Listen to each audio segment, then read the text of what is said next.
Hello there, and welcome to the Thinking Fellows podcast. My name is Caleb, and this week I'm just joined by my father, Dr. Scott Keith. We are recording the week of Christmas, and this is our Christmas week episode. And to be honest, we were sitting here struggling with what to do. We thought, at first I thought maybe we'll imitate Dr. Paulson on the Outlaw God podcast this week. He came up with a brilliant idea. Production work there goes, the credit goes to him this week, where he basically walked everybody through a hymn, and it was From Heaven Above to Earth I Come, Christmas hymn. We should just play that as the Thinking Fellows episode for this week. Yeah, we probably should.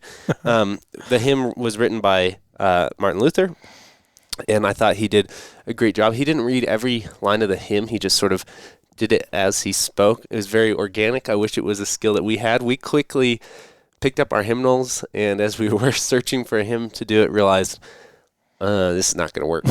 So even though I think it's a wonderful idea. Oh, it's great. I'd love to hear. I will listen to that podcast. And I think it's a great idea for podcasts in the future as well, because hymns, we've said it on episodes before, and we actually said it on the episode last week when we were talking about church seasons and the things that have been handed down to us, is that there's some great theology packed in there, and part of it is to help keep the proclamation of the gospel going, and one of the ways that people have done that through the centuries is by well-written hymns. Well, it was apparent the night that we did the Christmas get-together at the Ruffners, and we sang Christmas carols for like 45 minutes. Right. It was apparent that one of the great things about our hymnal, or having a hymnal that people have put some thought and time into putting together, is that the theology of the Christmas carols we sang was amazing. It Right. was incarnational.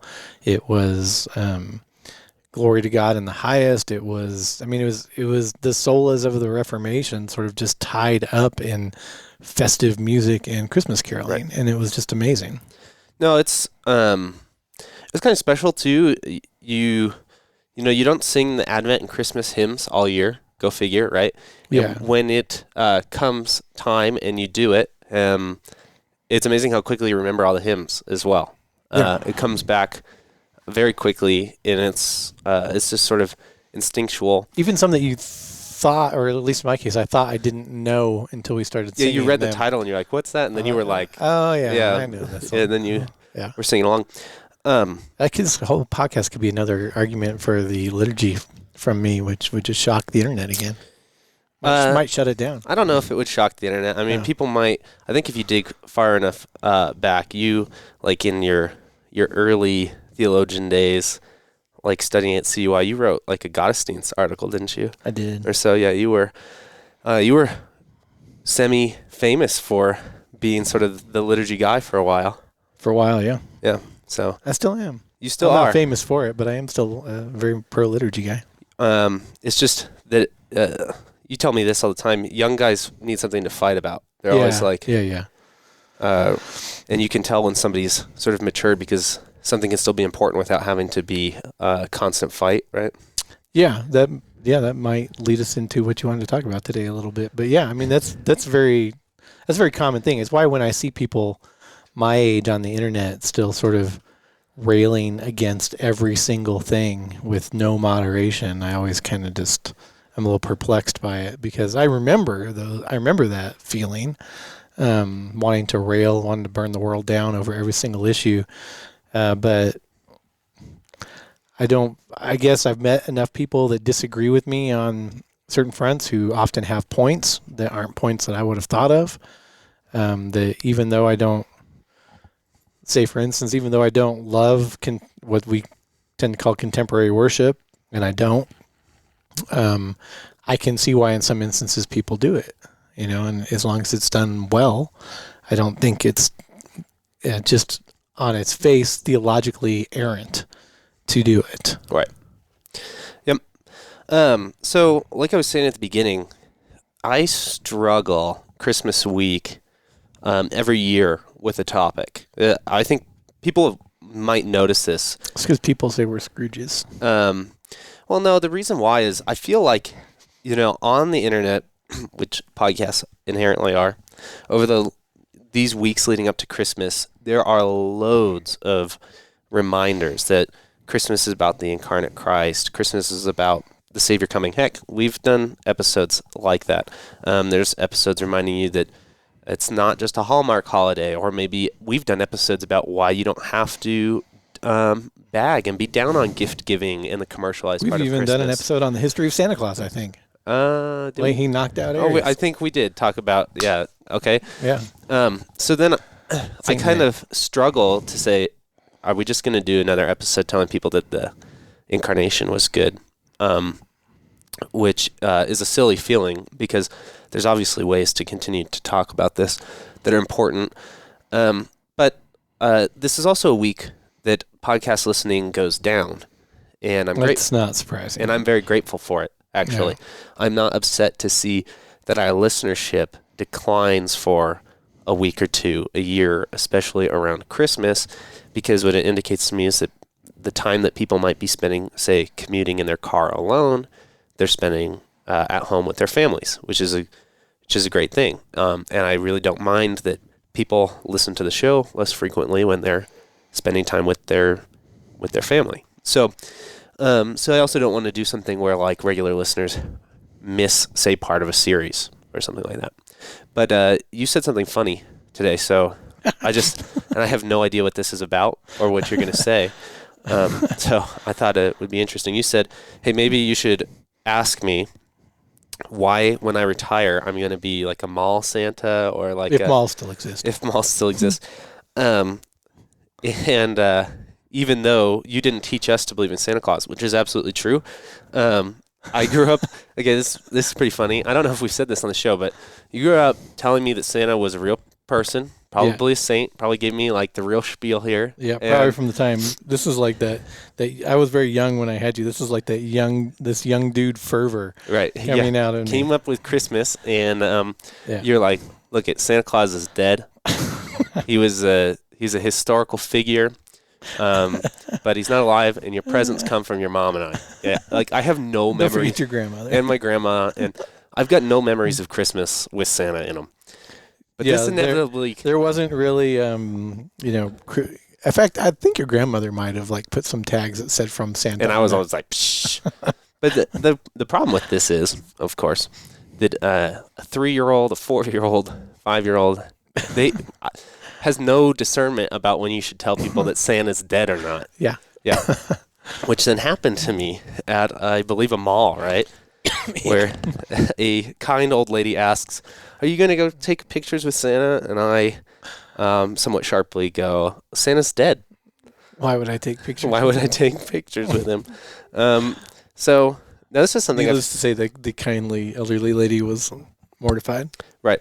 This is something I've done with my own children, which is interesting because there does seem to be a correlation, I think, with the losing faith in, let's say, sacred or mysterious things like Santa Claus, and then that being associated with losing faith in religious things. Yeah, on the flip side, the argument is that teaching them to believe in something magical, which is an argument I've made, it helps them believe that sort of miraculous things are possible.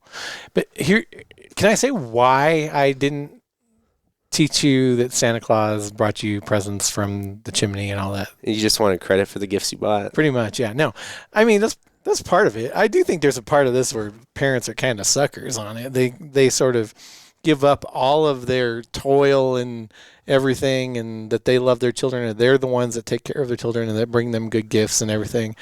And they just give it over to some like fictional dude. But there were a couple reasons. One, the way, especially I'd say when you were young, maybe people are better about this now, but we definitely had even people in our family who used Santa as sort of like the ultimate law.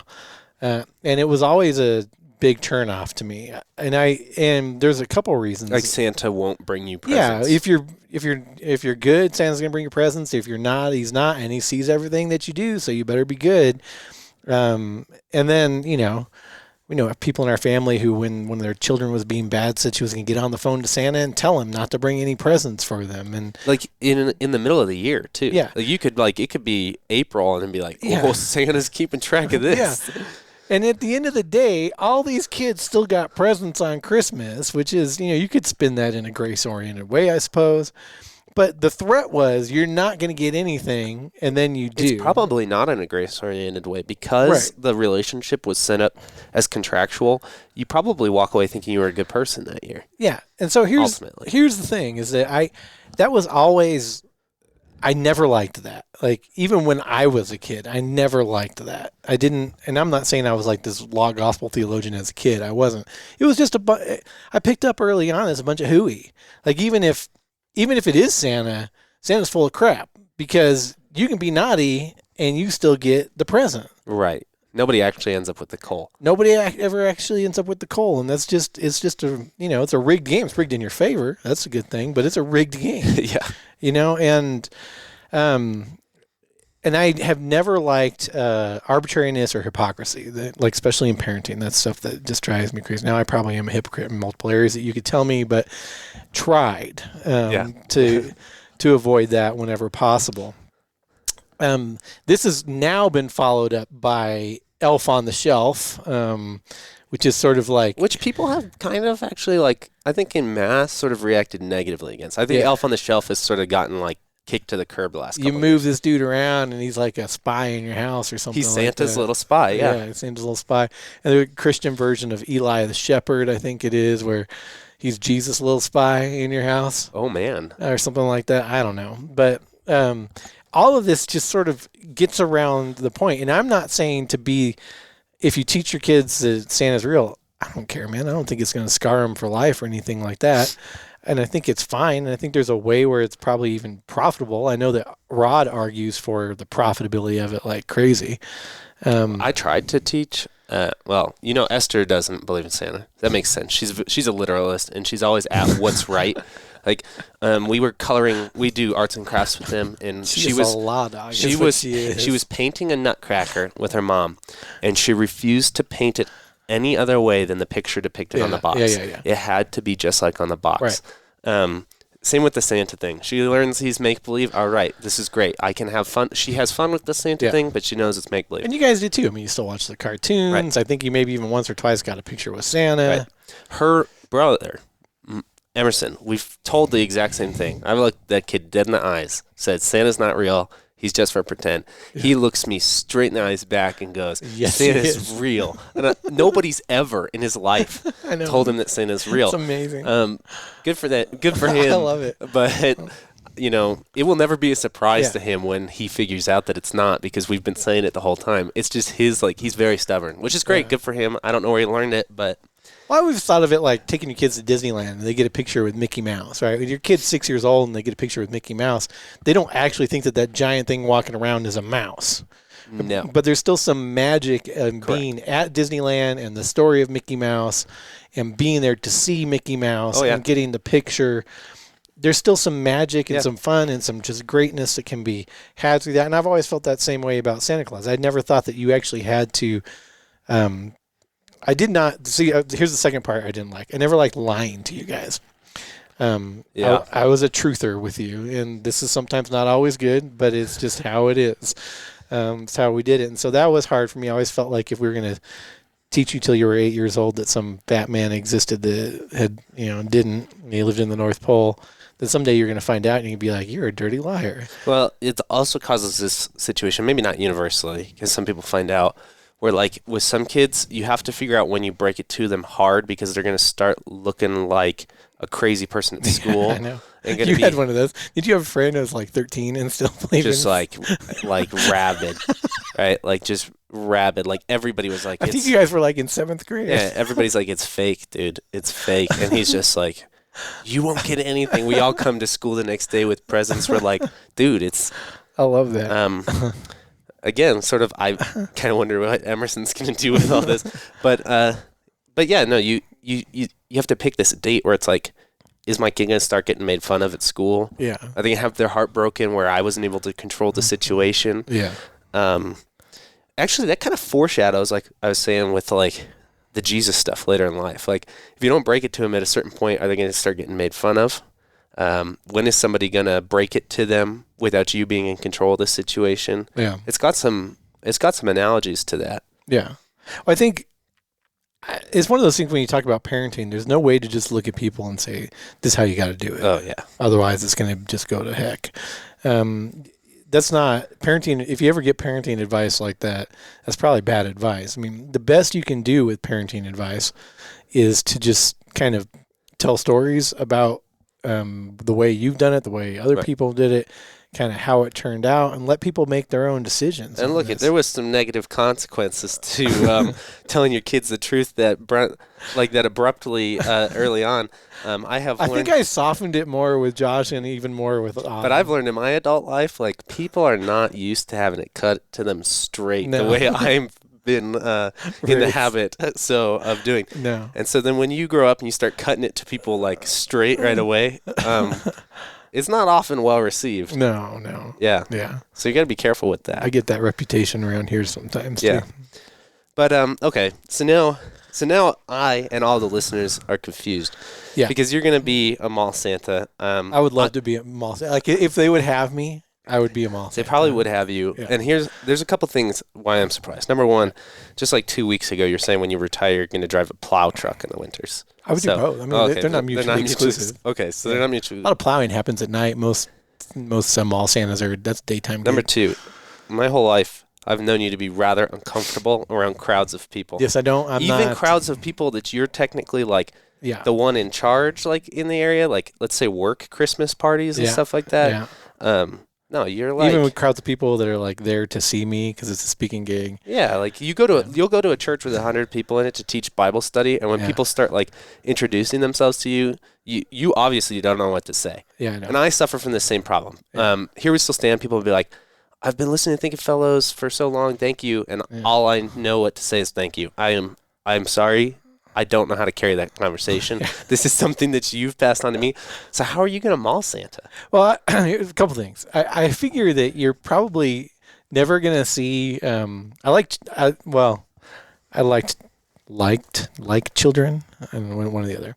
I spent a good deal of my life working with children. Like, it's been the majority of my career time has been being in charge of kids. You were not always Dr. Scott Keith. No, yeah, and being in charge of kids programs. So I'm much more comfortable around groups of children than I am groups of adult for whatever reason. Now, I'm not sure that's still true. The older I get, the farther away I seem from all that. But here's the thing. I figure you're going to see children both at their very best and at their very worst as a mall Santa. And as just sort of somebody who is an observer of things, I just think it'd be fascinating to look at everybody's reaction and everybody's different ways of dealing with the Santa thing, and of dealing with some like slightly overweight guy with a big beard who's listening to their children tell them everything that they ever wanted while the parents are sitting right there and have maybe heard it a million times, maybe never heard it. And it's just kind of fascinating to me. And it just looks like I'm kind of accused of at my own house being bah humbuggy about all the Christmas decorations. It's mostly because I don't know where we're going to store them after Christmas. Well, yeah, I feel that. But I love going to other places where they own the Christmassy stuff and seeing it and being around it. Yeah, I mean, for me this year, I got to say, I mean, I know it's kind of like, there are those adults who like Disneyland is everything. Yeah. I like going to Disneyland with my kids. I like going to Disneyland at Christmas. One of the crazy, it's amazingly decorated. Give Disney this. They're amazing at creating fake worlds, whether it's on cinema or physically, and the Disney at Christmas is a spectacular sight. Yeah. And then I figure that for a lot of those kids, a lot of them probably aren't Christian. For a lot of those kids, this is like the most magical time of the year for them, and you kind of get to be the jolly fat man there. I think Ed Killian and I should do it like every other. He'd take one Saturday, I take another Saturday, and we just do it. That would be kind of funny. My beard's not quite white enough yet, though. I got a few more years. If I was, I bet you can color them though, temporary color them. Yeah, that would be interesting. I'd give it a couple more years, like 10 years. You said when you retire, your beard will be gray when you retire. That'd be great. Yeah. If I was mall Santa, I would want more vaccinations than like a hella jumper jumping into the middle of the jungle. Well, that's true. Kids are gross. Kids are gross. I just got a sinus infection. In fact, when you first start working with kids, it takes a solid 3 months before you sort of get the immunity to all the little bugs that they get. So it's like 12 weeks of just hell, and as you're sort of your body's acclimating to little baby germs. Yeah, you need vaccinations for dengue fever. Yeah, that's probably true. It's probably true. I wasn't thinking through all the logistics of it, just the sort of idea of it. Oh yeah. I also like to say it when I see a Santa because it really makes your mom sort of aghast. Oh, because of the bah humbug thing. Oh, that's interesting.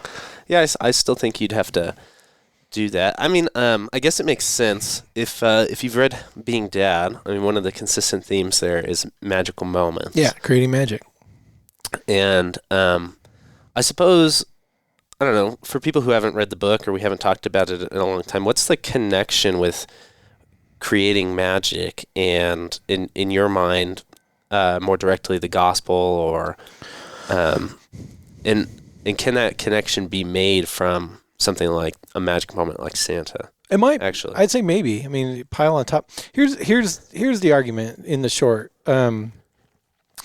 We take kids to church on Sunday school on Sundays, and we hopefully when they go, they're hearing the gospel, which is the message that an all-powerful God loved them personally so much that he gave everything that he had in his own precious son to die for them, and that death paid the price for their sin, and that son's resurrection from the dead was the first fruits of their resurrection, which will come in the life of the world to come.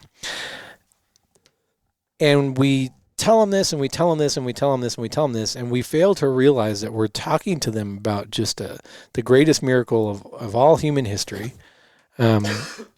And we're asking them to believe that miracle applies to them and their future if they don't die before Christ comes again, when Christ comes again, or if they do die before Christ comes again, when Christ sounds that trumpet and they're raised from the dead with all other living things.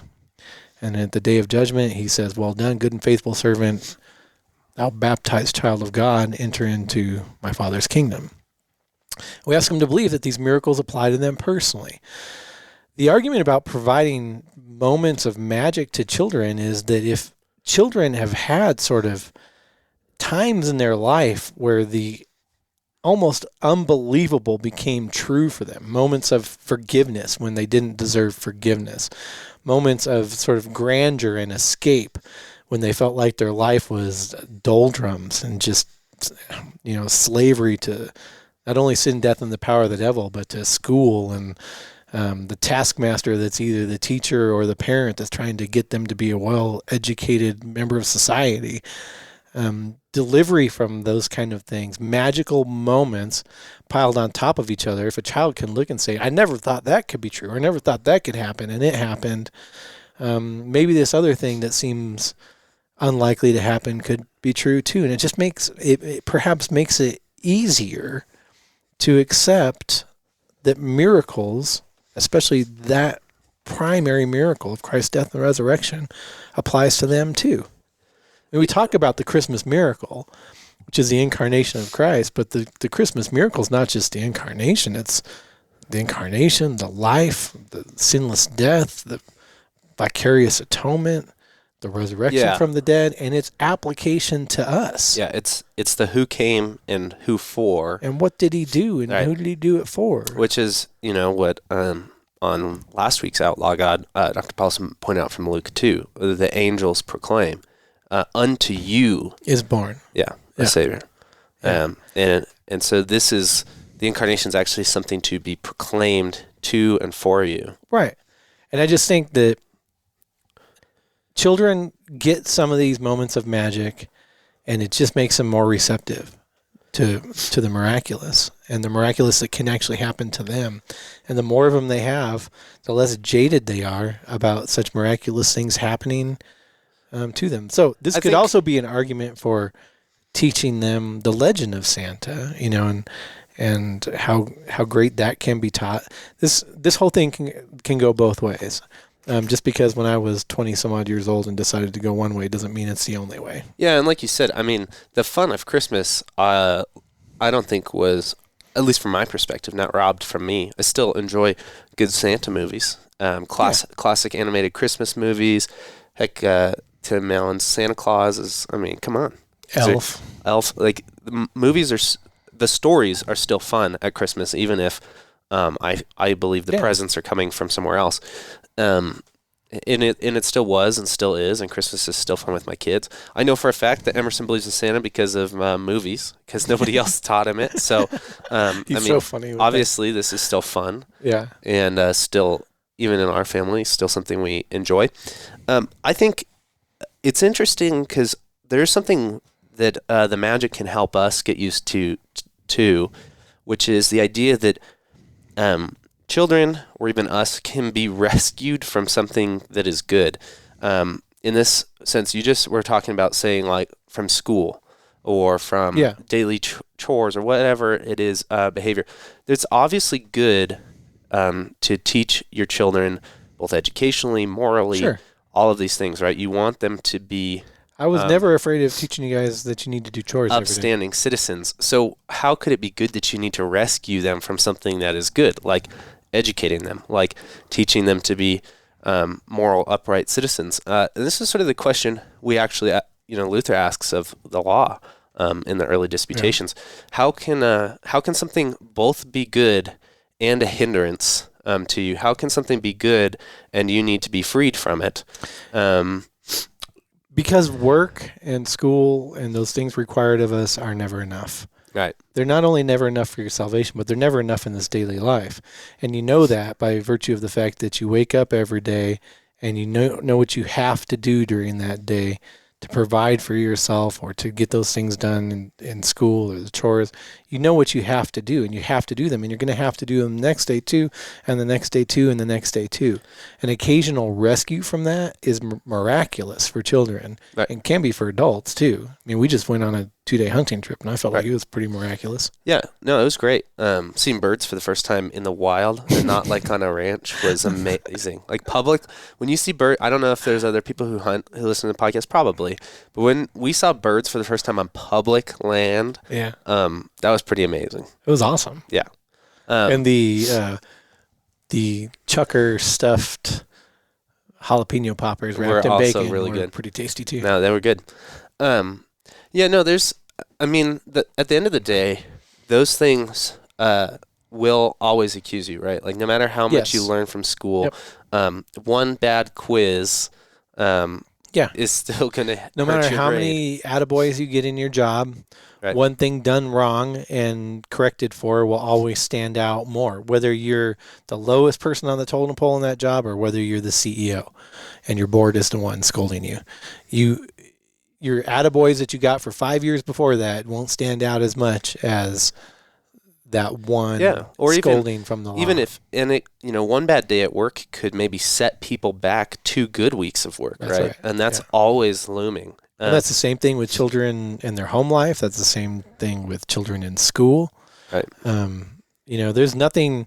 We homeschooled you guys. You were a little older when you came to it. High school. But at one point in time, you guys were all homeschooled, and there's nothing quite as. I'm an advocate for it. So all the homeschoolers out there, don't take this wrong. But there's nothing quite as oppressive as a homeschool day for a child if they're actually sort of doing the homeschool. Like if there's actually stuff that has to get done that day. Because there's no escape. Yeah, you're at home. It's like you can't look forward to getting home at the end of the day. Yeah, you're not. There's not going to be any recess with your friends where you get to talk bad about the teacher. You might be able to sneak into the room with your brother and say what a jerk dad is for 5 minutes, and I hope he doesn't hear you. And breakfast is there, lunch is there, dinner is there, the schoolwork is there, the chores are there, the recreation is there. it's oppressive just by the fact that it's always there. And some release from that, I always thought it was magical for you guys. Yeah. So, I mean, skate park days. I mean, to disclose, with your version of homeschool, there was probably as much days off as there were days in school. I'm very grateful for that. I actually think it's sort of something I look forward to with my kids, though I'm going to try earlier than you did, and that's, I think, going to be a different game all on its own. But no, I agree. I think there's something about getting used to this idea of being rescued, right? Because that's what the incarnation is. That's what Christmas is. It's somebody coming from the outside and rescuing you, pulling you out. It's not about you working hard enough to earn a day off. It's not about stacking up enough work or schoolwork that your grade isn't affected when you have a bad day. It's somebody who comes in from the outside and takes you out of it. Yeah.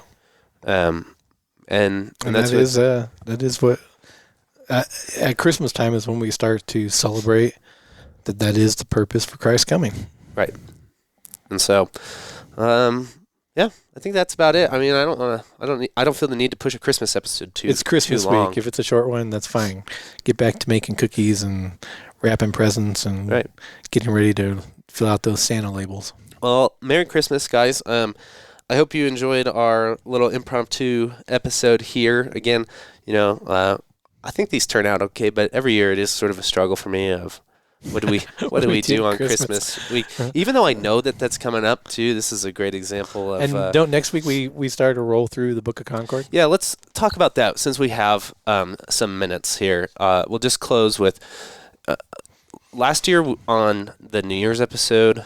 We did like two where you and I did like a short State of the Thinking Fellows episode. We've tended to do those at the end of the year, just to give people a heads up where we are, where things are going. But let's just do that at the end here.